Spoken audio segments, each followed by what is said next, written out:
नमस्कार दोस्तों, welcome to our YouTube channel Ankit study IQ। आज के इस वीडियो में मैं आप सभी लोगों को 25 जुलाई 2020 के जितने भी इम्पोर्टेंट करंट अफेयर्स के न्यूज़ होंगे उन सारे के सारे न्यूज़ को मैं आप लोगों के सामने डिस्कस करूंगा।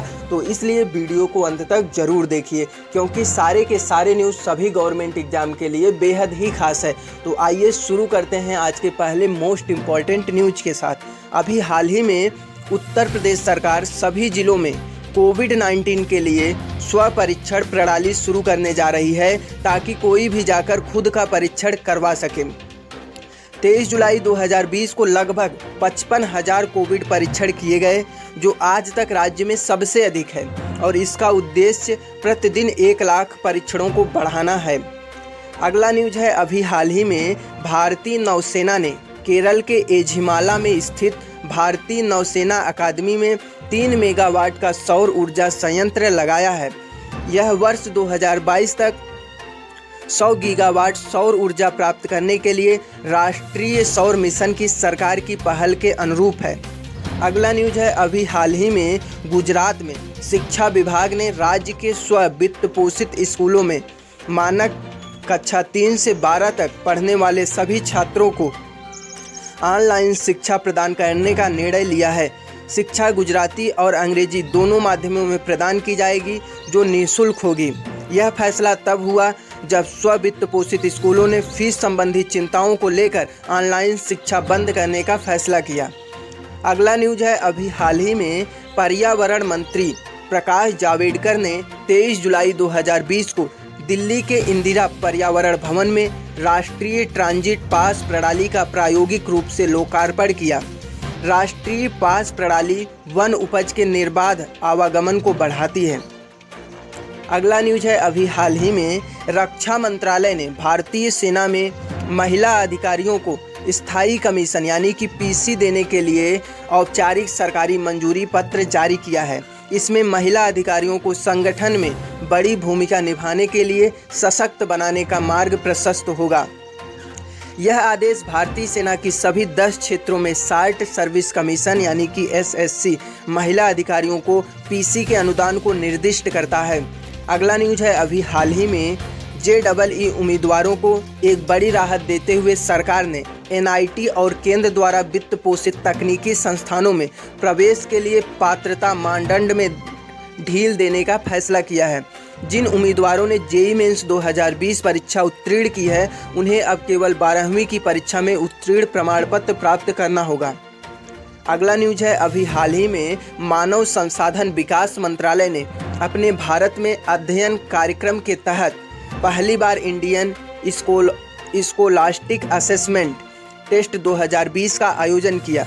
Nepal, Ethiopia, Bangladesh, Bhutan, Uganda, Tanzania, Rwanda, Sri Lanka, Kenya, Zambia, Indonesia और मॉरिशस के लगभग 5,000 उम्मीदवार 22 जुलाई 2020 को परीक्षा में शामिल हुए। परीक्षा राष्ट्रीय परीक्षण एजेंसी द्वारा प्रचलित इंटरनेट मोड में आयोजित की गई थी। अगला न्यूज़ है, अभी हाल ही में केंद्र सरकार ने रियल एस्टेट क्षेत्र के पुनरुद्धार के लिए अपने प्रयासों को आगे बढ़ाया है। 81 परियोजनाओं के लिए 8,767 करोड़ रुपए की निधि को मंजूरी दी गई, जो भारत में लगभग 60,000 घरों को पूरा करने में सक्षम होगा। अगला न्यूज़ है, अभी हाल ही में एम्स नागपुर ने IIT जोधपुर और IIT नागपुर के सहयोग से कोविड-19 पॉजिटिव और संदिग्ध मरीजों की ट्रैकिंग और निगरानी के लिए एक स्मार्ट कलाई बैंड को स्वदेशी रूप से डिजाइन और विकसित किया है। अगला न्यूज़ है, अभी हाल ही में श्रीलंका क्रिकेट ने घोषणा की है कि श्रीपाली वेराकोडी ने अंतर्राष्ट्रीय क्रिकेट से संन्यास लेने का फैसला किया है। अगला न्यूज़ है, अभी हाल ही में प्रसिद्ध उड़िया लोकगीत रंगबती की लोकप्रियता के बाद उड़ीसा सरकार ने संबलपुर जिले के बामरा तहसील के बिलुंग गांव का नाम बदलकर रंगबती बिलुंग कर दिया है। इस गीत के गीतकार मित्रा भानु गौंटोकिया का जन्म बुलुंग गांव में हुआ था और उन्होंने लगभग 1000 संबलपुरी गीतों की रचना की है। अगला न्यूज़ है, अभी हाल ही में बांग्लादेश में भारत की उच्चायुक्त रीवा गांगुली दास को सरकार ने विदेश मंत्रालय में सचिव पूर्व के रूप में नियुक्त किया है। सुश्री दास 30 दिसंबर 2020 को अपनी सेवानिवृत्ति के बाद श्री विजय ठाकुर सिंह की जगह लेंगी। अगला न्यूज है, अभी हाल ही में IAS अधिकारी टीना डावी को BRICS chamber of commerce and industry young leaders की संचालन समिति की मानद सलाहकार नियुक्त किया गया है। नियुक्ति सत्र 2020 से 2023 के लिए है। वह 2016 की सिविल सेवा परीक्षा की टॉपर थी।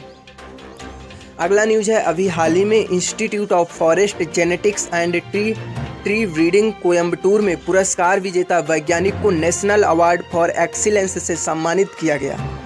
अगला न्यूज है, अभी हाल ही में चीन ने 23 जुलाई 2020 को मंगल ग्रह पर अपना पहला स्वतंत्र प्रोब लॉन्च किया है, जो बीजिंग के विश्व स्तरीय अंतरिक्ष कार्यक्रम बनाने के मिशन में एक प्रमुख उपलब्धि है। अगला न्यूज है, अभी हाल ही में केंद्रीय गृह मंत्री अमित शाह जी ने 23 जुलाई 2020 को कोयला मंत्रालय द्वारा आयोजित ट्री प्लांटेशन ड्राइव 2020 का शुभारंभ किया। इस अभियान के तहत 10 राज्यों में 38 जिलों में 6000 एकड़ भूमि पर पेड़ लगाए जाएंगे। अगला न्यूज है, अभी हाल ही में एशियन डेवलपमेंट बैंक यानी कि ADB और ग्रीन क्लाइमेट फंड यानी कि GCF ने कोरोना वायरस रोगियों के लिए कोविड-19 महामारी के कठोर आर्थिक प्रभाव का सामना करने वाले सदस्यों के लिए ग्रीन रिकवरी के लिए साझेदारी करने पर सहमति व्यक्त की है। अगला न्यूज है, अभी हाल ही में भारत और मालदीव ने एक अनुबंध पर हस्ताक्षर किए हैं, जो 2 मालदीवी द्वीपों पर मछली प्रसंस्करण संयंत्रों के निर्माण की अनुमति देगा। अनुबंध पर 22 जुलाई 2020 को हस्ताक्षर किए गए थे। अगला न्यूज है, अभी हाल ही में उड़ीसा सरकार ने श्रम और कर्मचारी राज्य बीमा विभाग के तहत उड़ीसा चिकित्सा और स्वास्थ्य सेवा कैडर और एलोपैथिक बीमा चिकित्सा अधिकारियों की सेवानिवृत्ति की आयु 62 वर्ष से बढ़ाकर 65 वर्ष कर दी है। अगला न्यूज है, अभी हाल ही में प्रधानमंत्री नरेंद्र मोदी जी ने 23 जुलाई 2020 को वीडियो कॉन्फ्रेंसिंग के जरिए मणिपुर में जलापूर्ति परियोजना की आधारशिला रखी है। यह परियोजना ग्रेटर इम्फाल और मणिपुर के 1700 गांवों को स्वच्छ पेयजल देगी। अगला न्यूज है, अभी हाल ही में संयुक्त राज्य अमेरिका ने रिलायंस जियो को उन कंपनियों के बीच सूचीबद्ध किया है जो क्लीन टेलकोस बन रही हैं। वे चीनी कम्युनिस्ट पार्टी के हवाई जैसे निगरानी राज्य के उपकरण के साथ व्यापार करने से इनकार कर रहे हैं। अगला न्यूज है, अभी हाल ही में आंध्र प्रदेश सरकार ने अमूल यानी कि आनंद मिल्क यूनियन लिमिटेड के साथ एक समझौता ज्ञापन पर हस्ताक्षर किए हैं। यह महिला स्वयं सहायता समूहों के सशक्तिकरण और सरकारी क्षेत्र में दुग्ध सहकारी समितियों को प्रोत्साहन प्रदान करेगा। ये रहा आज के करंट अफेयर्स का कंप्लीट वीडियो। अगर यह वीडियो आप लोगों को पसंद आ रहा हो, इसे अपने दोस्तों के साथ शेयर करिए और अपने स्टडी रिलेटेड ग्रुप में भी शेयर करिए। Thanks for watching and listening this video.